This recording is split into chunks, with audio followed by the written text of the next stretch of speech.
Oh, thank you so much. Thank you, thank you. I must admit, I am completely and utterly humbled and overwhelmed to be in this room with you all. It's very hard to be in a room with so many heroes, heroines. I'm so stressed I even took off my bra, which is... I wish I could... I wish I could say it was an act of defiance, but it was actually an act of panic. My mother-in-law used to do it whenever she got bored or a little bit stressed on a Sunday afternoon, and yeah, here I am.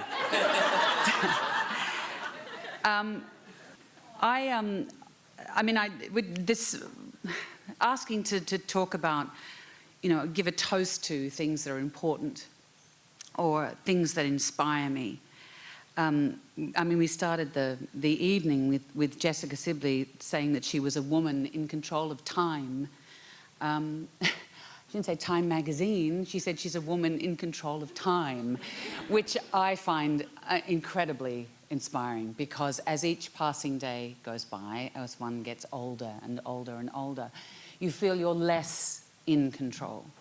And I think as women, we often feel that we really do need to be in control of everything. And often we need to be in control of things individually. And what I've really has rung home for me tonight is the only way forward is to try and let go of control. Peter Brook has this wonderful expression that you hold on tight, as a theatre director, you hold on tightly and you let go lightly. And you let go lightly knowing that the generations behind you are going to pick that up. That we, as women, I think we have dog whistle ears, that we are attuned to things that are unsaid. And so part of the toast that I would like to make is not only to the people in this room right now, but to millions and millions of women who should be standing in this mic, who should be in this room.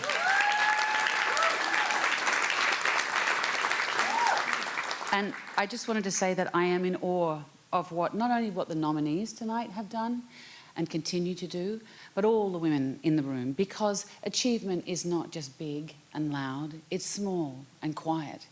And I don't know about you, but there's a lot of talk in the world.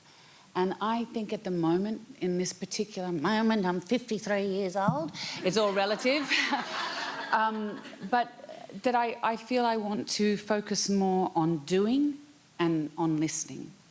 And then when people ask me as an actor, you know, what is your biggest skill set? And it's a quality of listening. And I think that with all tonight's honorees, there is a profound, they've got their ear to the ground and they're hearing those mitochondrial connective tissues that we might be geographically apart, we might be racially, culturally apart, our language groups might be different, we might be generationally apart, you know, our gender assignment might be different. But if we really listen to the things that are not being said, I think we're going to get somewhere really profound. And I wanted to really applaud everyone in this room because I think that you work under immense pressure and under immense scrutiny. And I actually bumped into an acquaintance today who said she'd spent 5 days with her mother and her aunt. And she did say it like that. It was 5 days, and I said, how was it? And she went, it was good, it was a lot. And then she said, but you know what? It was pressured, but pressure produces diamonds. And I think this room is full of diamonds. And I just want to raise a toast to all of your brilliance. You inspire me deeply. You know, your different generations, locations, and how, you know, and your specific focuses, but somehow, actress though I may be, and that's often a pejorative term, maybe I'm an actor. I want to be an actor because an actor is active. That I feel connected to you. And I feel that in a way, my job, it can sound a bit wet sometimes, but my job really is as a storyteller. And to be a good storyteller, you really need to listen to the stories that are not being told. And all your stories are so important, and the people that you in your communities that you bring up and you elevate their stories. You use your platforms to have those stories heard. And my hot date tonight, Mary Maker, who's a Goodwill ambassador just this week, you know, her story, I was just talking about with Mary when I'm on the way here, that I've been reading a book by a wonderful writer, Rebecca Solnit, and she wrote this book talking about hope. Aisha talked about hope, and I think that's really important. It's called Hope in the Dark, and it was written in 2004, I think it was. But I think what she says is it's still really relevant, because it talks about how it's the greatest act of courage is to be hopeful, and that often we forget the achievements that we have already made. I mean, Rita Moreno's in the room, for goodness sake.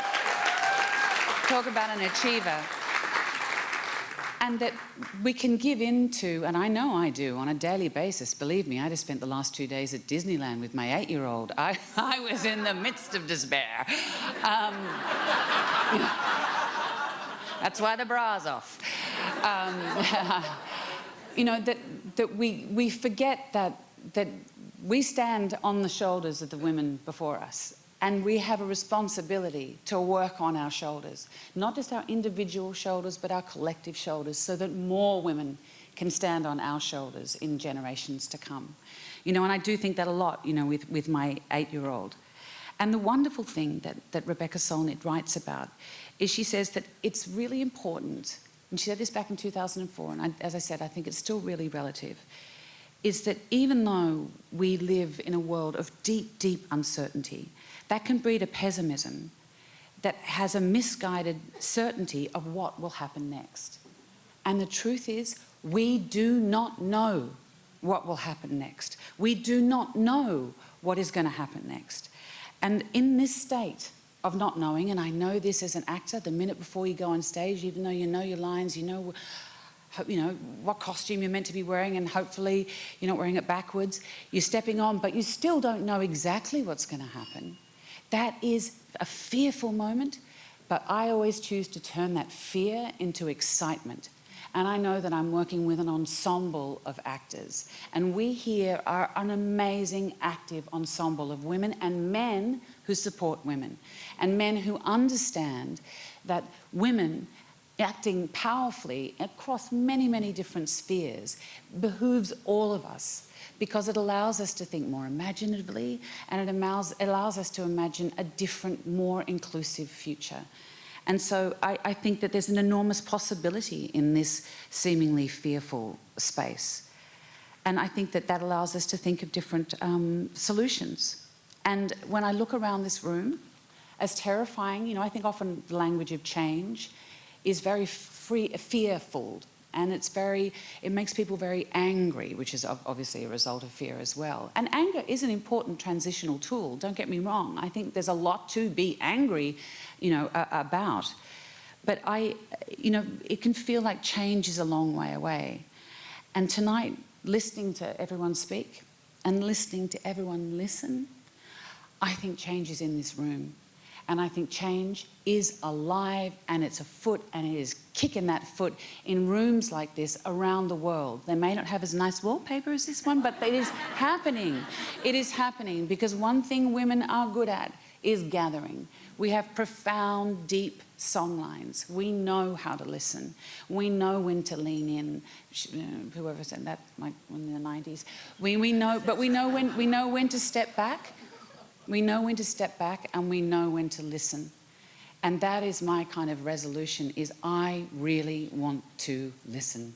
And thank you. I feel so privileged to be here tonight. Thank you to Time for allowing me to listen tonight. Thank you.